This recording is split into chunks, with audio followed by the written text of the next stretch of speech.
आज हम देखेंगे डायरेक्ट और इनडायरेक्ट स्पीच में इंटरोगेटिव सेंटेंसेस। डायरेक्ट और इनडायरेक्ट स्पीच में, नरेशन में ये सबसे टेक्निकल फिक्रात होते हैं, इसीलिए इनको मैंने सबसे एंड पे रखा है।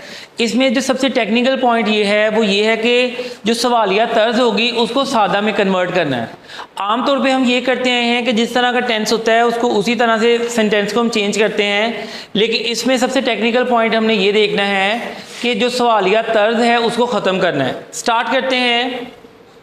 He said to me, are you hungry?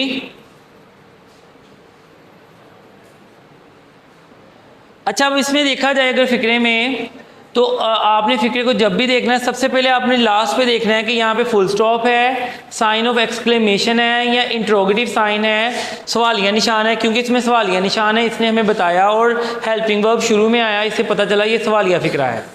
जब आपने इसको चेंज करना है, जो सेड टू है इसको आपने आस्क्ड में चेंज करना है। ही आस्क्ड मी, कोमास ख़त्म करके यहाँ पे हम इफ़ लगाएंगे। वैसे नॉर्मली सादा फिक्रात में हम दैट लगाते थे, लेकिन यहाँ कोमास ख़त्म करके हम इफ़ लगाएंगे, या इफ़ की जगह पे आप वेदर भी लगा सकते हैं। तो कोशिश करें इफ़ लगाएं, क्योंकि वेदर के स्पेलिंग आप गलत कर सकते हैं। एक वेदर के स्पेलिंग मौसम के भी होते हैं जिसके स्पेलिंग ये हैं, तो कंफ्यूज होने से बेहतर ये है कि आप इफ़ लिख लें तो ज़्यादा बेहतर है। तो ये होगा ही आस्क्ड मी इफ़। अब बन तो ये रहा है कि आर को मैं पास में कन्वर्ट कर दूं। ये यू जो है ये सेकंड पर्सन है, ये अकॉर्डिंग टू ऑब्जेक्ट चेंज होगा। तो पास्ट में आई के साथ वॉज आता है। हमें लगता तो ऐसे है कि होना तो ये चाहिए, मैं कर दूं वॉज आई हंग्री, लेकिन इसमें सबसे टेक्निकल पॉइंट ये है कि हेल्पिंग वर्ब्स को चेंज करने के बाद हमने ये देखना है कि सवालिया तर्ज को सादा तर्ज में करना है। तो ये हो जाएगा, यू को मी के मुताबिक जब बदलेंगे तो ये हो जाएगा आई, और आर प्रेजेंट में है, सेड क्योंकि पास्ट में था, इसको चेंज करेंगे आई वॉज हंग्री। तो हमने ये जाना कि सवालिया फिक्रात में जब इसको हमने इनडायरेक्ट में चेंज करना है तो हमने सवालिया तर्ज को सादा तर्ज में चेंज करना है। ये तो सादा फिक्रा था, थोड़ा सा टेक्निकल फिक्रा लेते हैं, उससे आपको मज़ीद क्लियर होगा। ही सेड टू मी,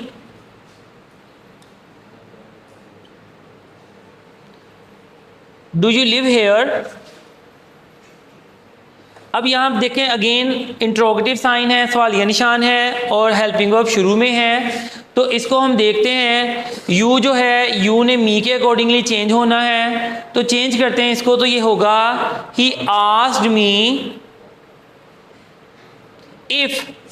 अब डू जो है ये प्रेजेंट इंडेफिनिट को इंडिकेट कर रहा है, जबकि डू को अगर हम चेंज करें तो पास में तो वो डिड होना चाहिए। लेकिन जैसे मैंने बताया कि हमने सवालिया तर्ज को सादा तर्ज में चेंज करना है, तो डू को डिड में चेंज नहीं करना। रिकॉल करें पास्ट इंडेफिनिट को। पास्ट इंडेफिनिट के जो सादा फिक्रात होते हैं उसमें simple second form of verb का इस्तेमाल होता है, उसमें सेकंड फॉर्म ऑफ वर्ब का इस्तेमाल होगा। इसको डू को डिड में नहीं चेंज करेंगे। तो यू को जब मी में चेंज करेंगे तो ये हो जाएगा आई लिव्ड, हेयर चेंज हो जाएगा देयर में, और एंड पे फुल स्टॉप आएगा, फिर साइन जो सवालिया अलामत नहीं आएगी। तो यहाँ आपने देखा कि डू यू लिव हेयर ये प्रेजेंट इंडेफिनिट का सवालिया तर्ज का फिक्रा है। जब इसको नरेशन में चेंज करेंगे, इनडायरेक्ट नरेशन में चेंज करेंगे, तो इसको सादा फिक्रे में करेंगे। यही फिक्रा जो है अगर हम देखते हैं, अगर पास्ट इंडेफिनिट को थोड़ा दोबारा समझाऊं तो आई लिव्ड देयर जो है ये सादा फिक्रा है। इसका मनफी फिक्रा बनाना होगा तो होगा I did not live there. इसी तरह अगर हम देखें सवालिया करना हो तो डिड शुरू में आना चाहिए, डिड आई लिव देयर। तो अपेरेंटली तो हमें ऐसे लग रहा है कि जिस तरह से ये फिक्रा लिखा हुआ है प्रेजेंट इंडेफिनिट में, इसको पास्ट इंडेफिनिट में हमने चेंज करना है, तो डू को डिड लग रहा था। लेकिन आपने अपने जहन को झंझोड़ना है कि मैंने पास्ट इंडेफिनिट की सादा तर्ज में करना है, मैंने इसको सवालिया में नहीं करना। इसीलिए सबसे टेक्निकल फिक्रात हैं। एक दो और फिक्रात देखते हैं जिससे मज़ीद आपको क्लियर हो जाएगा।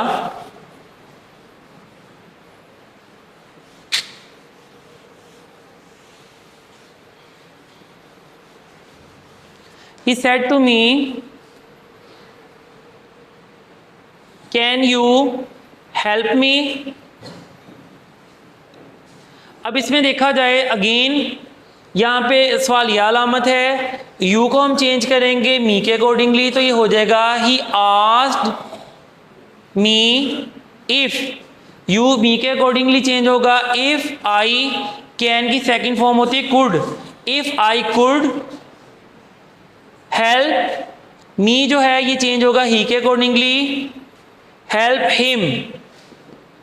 तो इसमें हमने कुछ तब्दीलियां ये देखी कि सेट टू को हमने आस्क में चेंज किया, कोमा ख़त्म करके इफ़ लगाया, यू क्योंकि सेकंड पर्सन था इसको ऑब्जेक्ट के मुताबिक चेंज किया, कैन की फिर हमने सेकंड फॉर्म कुड बनाई, मी क्योंकि फर्स्ट पर्सन था ये सब्जेक्ट के मुताबिक चेंज हुआ।